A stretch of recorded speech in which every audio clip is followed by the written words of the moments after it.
Hello, friends. We are going to turn our scars into stars. And I am back in the saddle doing what I do best. And I wanted to talk to you guys about purging. So I'm going to start at the beginning. There I was. Now, let me stop. So, my family's not from the US, right? My family's from the Caribbean. I'm literally the second person in my family born in American soil.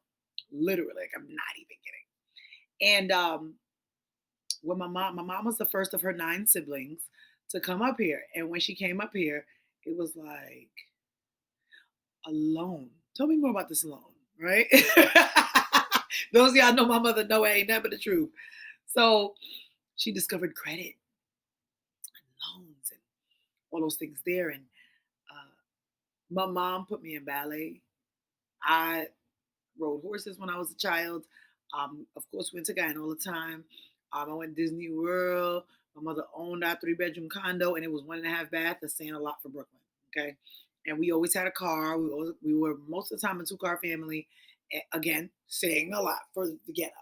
I'm from the hood.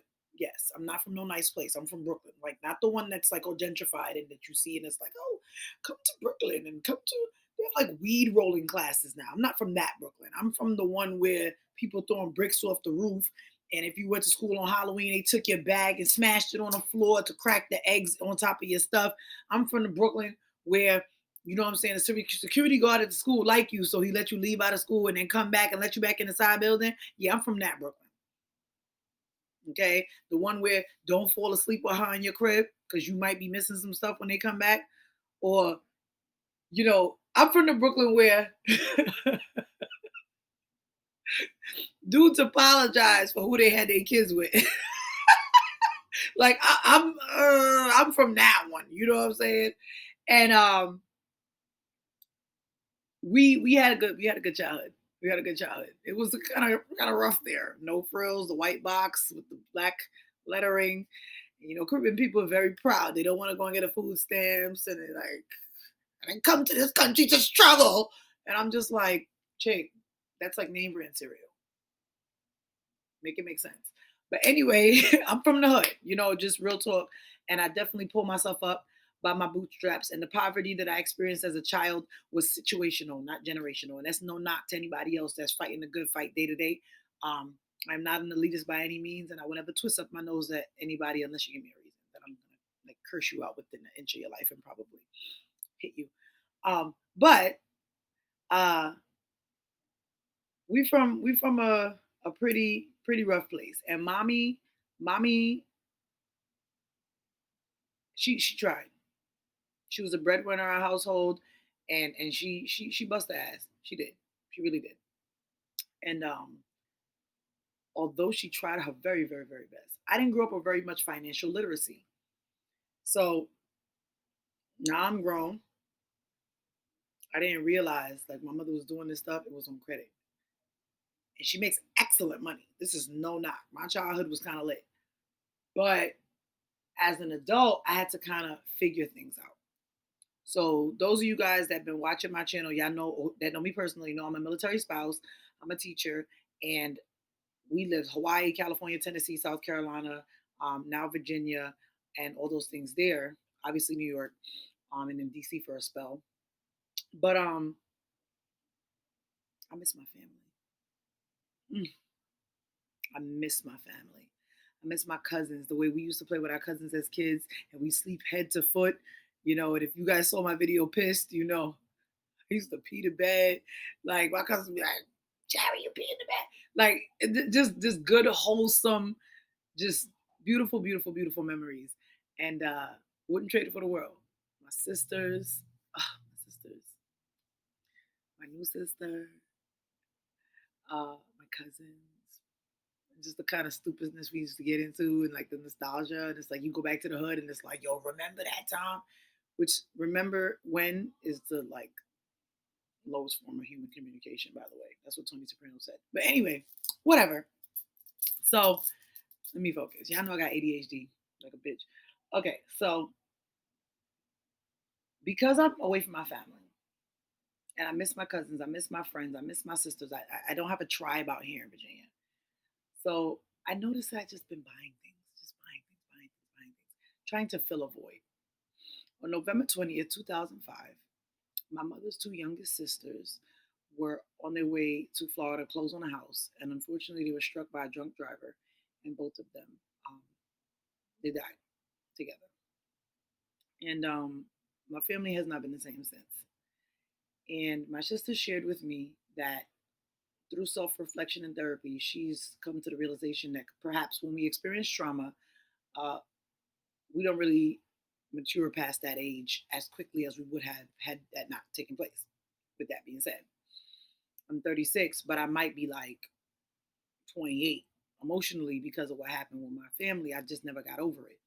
So when I saw an opportunity to run away from my problems, three times prior, I had declined a marriage proposal from my ex-husband.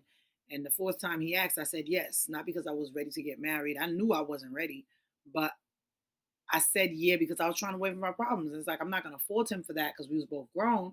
But at the end of the day, I was running from my problems. I couldn't bear to be in Brooklyn and drive down Hancock Street and my aunt is not sitting out there, or just ain't. I just couldn't do it. So for the past 15 years, I've been filling, or at least trying to fill, this emptiness, this void. I'm finally to the point where I can talk about my aunts without busting into tears. Like that was like the worst day of my life. And now through my channel, because this is cathartic. And am I saying that right? Anyway, I've had a couple. I realized that, you know what, you can't fill this void with things, Sherry. You have to fill it with love and people and good relationships and self-reflection and self-care. And so, friends, teachers don't work over the holidays. I've been off work for like a crazy long time. And like, dude, I clean out my attic. That's why I'm at missing fingernails. I cleaned out my attic. 14 bags of crap. And it wasn't even the first time I went up there. And when I purged my attic, I felt like I purged certain cracks and crevices within my heart and within my mind that needed to be cleaned out, that needed to be purged. I got up there and I saw clothes from 5, 10 years ago. Officer asshole down there in Key West. I had some uniforms from him. Who needs it? Some stuff my mom left here from when she was living with me. And when I got those bags into my truck and I dropped them off, donated most of it. If it was no good, throw it out. But when I got those things out of my house, I felt lighter. I felt light. I'm not done yet. I did the washroom, I did the attic, I still need to do the shed. I did some of the closets. I want to fold up my stuff. Oh, this is summer clothes? Summer. I'm about to get me a label maker. It's about to be a whole movie. I'm about to have a label maker and I'm about to be labeling shit, and things are gonna be where they're supposed to be. And then somebody would say, if I were scissors, where would I be? And I would say, go upstairs in the cabinet, down by the stove, to the left, make a right. It's gonna left next to the purple, and you're gonna be like, oh, that girl is good. She is good. And I just want to have this peace, this organization that I'm experiencing, and I want to share it with the world. Okay, people, stop trying to fill emotional hurt and voids with tangible things. It's never going to work. Okay. Black people, Caribbean people, African people, counseling works. Go to counseling, get some assistance. It's okay to say that you need some help. It's okay. And after you purge your house of things you don't need, you can start purging your mind, your body, and your spirit.